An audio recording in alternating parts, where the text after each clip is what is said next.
আসসালামু আলা মান ইত্তাবাল হুদা রব্বি জিদনি ইলমা। ফকির যে শব্দটা আর কি, ফাকারা। এখন এই যে ফাকারা যেটা বললাম, এটা কি ফায়ের পরে কি কাফ না কফ? ইন্টারেস্টিং হচ্ছে যে দুইটা শব্দই কিন্তু কোরআনে আছে।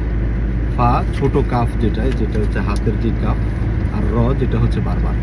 ফা মানে হচ্ছে খোলা, কাফ যেটা হাত, হ্যাঁ, যেটা ক্যাচ করা ধরা, আর র যেটা হচ্ছে বারবার। এটা হচ্ছে ফাকার। আবার ফাকার, ফা কফ যেটা দুই নক্তাওয়ালা, যে ভালো মন্দের বিচার বাম এবং ডানের মধ্যে, আর র যেটা হচ্ছে বারবার। যে আপনার এই যে শব্দটা আর কি, ফা কাফ র, আরেকটা হলো ফা কফ র। এখন এই দুইটাকে যদি এইভাবে দেখে আমি, তাহলে যে দুইটা দুই কালার, যে ফা কফ র ফাকার, আরেকটা হলো ফা কাফ র ফাকার। ফা কফ র ফাকার, ফা কাফ র ফাকার। তাহলে এটা হচ্ছে যে এই ফকির মানে যেটা বলা হয় যে যার কোনো কিছু নাই, আপনার ফকির মিসকিন যেটা আর কি, যারা ভিক্ষা করে এরকম, এটা হলো ফা কফ র ফকির।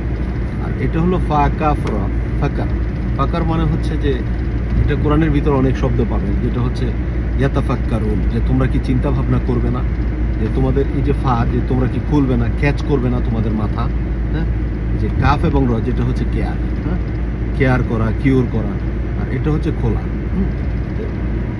যে যারা চিন্তা ভাবনা করে, ফাক্কারা করে, এটা হলো ফা কাফ র, যেটা হচ্ছে আপনার। আবার এটাই যদি আপনার ঘুরে, তাহলে কি হয়, কাফ ফা র, যেটা হচ্ছে কাফের, হ্যাঁ। চিন্তা ভাবনা করে আপনাকে যে আগে আপনি যা শিখছেন সেগুলো সব আগে অস্বীকার করতে হবে। কারণ আপনি তো বড় হয়েছেন যে যেই ঘরে, যেই হুজুরের কাছে পড়ছেন, তারা তো কোরআন থেকে আপনাকে শিখানে।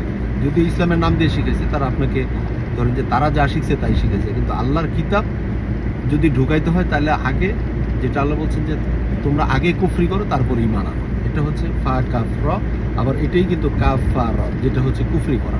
আল্লাহ কিন্তু আগে কুফরি করতে বলছেন, আপনি আগে কাফের হইতে হবে। কিসের সাথে? অস্বীকার করতে হবে কোনগুলো? যে আল্লাহর যে নাজিলকৃত বিধান যেগুলো সত্য, সেটার বাইরে যা আছে সবগুলোকে অস্বীকার করে তারপরে আপনার যে আল্লাহর যে বিধিবিধান, হ্যাঁ, যেটা আল্লাহ নাজিল করছেন সেটা ধরতে হবে। ওইটা চিন্তা ভাবনা করতে হবে। এটা হলো ফাঁকা করতে হবে আগে, ফাঁকা করবেন বারবার, এটা হচ্ছে ফাঁকা।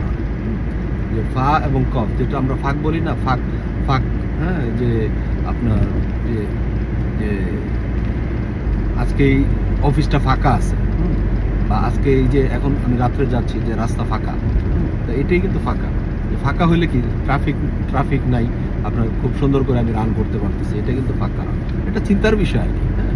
আর এটা হচ্ছে ফা এবং কফ র ফাঁকার। এই ফাটা যদি ডেকে দেন, তাহলে হয় কফ এবং র, যেটা হচ্ছে করা, এ করা, তারপরে তা করা, করা তা, তারপর এরকম অনেক শব্দ পাবেন। আবার এই দিক থেকে দেখলে র এবং ক, যেটা হচ্ছে রক, হ্যাঁ, ওয়াতুর ওয়া কিতাবিন মাসতুর ফি রাক্কিম মানসুর, এই যে র এবং ক। আবার এইখানে যদি আপনি ঘুরায় দেখেন, তাহলে কিন্তু কি হয়, র ফা কফ রফিক, হ্যাঁ। তো এখন আপনার যে শব্দগুলো ইন্টারচেঞ্জ করলে, যে এখানে ফাটা আগে, যে খোলাটা কি আগে, ভালো মন্দের যে বিচার সেটা কি আগে না শুরুতে নাকি শেষে, আর র যেটা হচ্ছে বারবার। আর এটা হলো ফা যেটা খোলা, কাফ যেটা হচ্ছে যে আপনার ধরা, আর র যেটা হচ্ছে আপনার যে বারবার করে। এখন এই যে দুইটা শব্দ, দুইটাই কিন্তু ফকির। একটা হচ্ছে কফ আর একটা হচ্ছে কাফ। কফ যেটা হচ্ছে আপনার ভালো মন্দের বিচার, রেশনাল থিঙ্কিং, জাজমেন্ট। আর কাফ যেটা হচ্ছে ধরা, হ্যাঁ। এটা এর আগের অনেক ভিডিওতে বলেছি আমি, যে কফ যেটা হচ্ছে আপনার ইন্টেলেকচুয়াল ব্যাপার, যেটা হচ্ছে যে আপনার যে কোয়ালিটি, কোয়ান্টিটি, এরকম বোঝায়। আর কাফ যেটা হচ্ছে যে আসলে হার্ডওয়্যারের মতো, যেটা দিয়ে ধরে।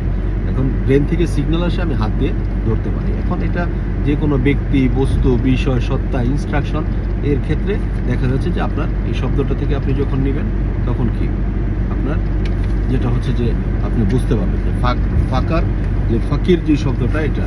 এখন কোরআন থেকে আমি দুই একটা রেফারেন্স দেওয়ার চেষ্টা করি, যেটা হচ্ছে ফা কফ র, যেটা হচ্ছে ফাকার, যে 28 নম্বর সূরার 24 নম্বর আয়াতের যে আপনার 15 নম্বর শব্দ, এটা পড়ে দেখবেন যে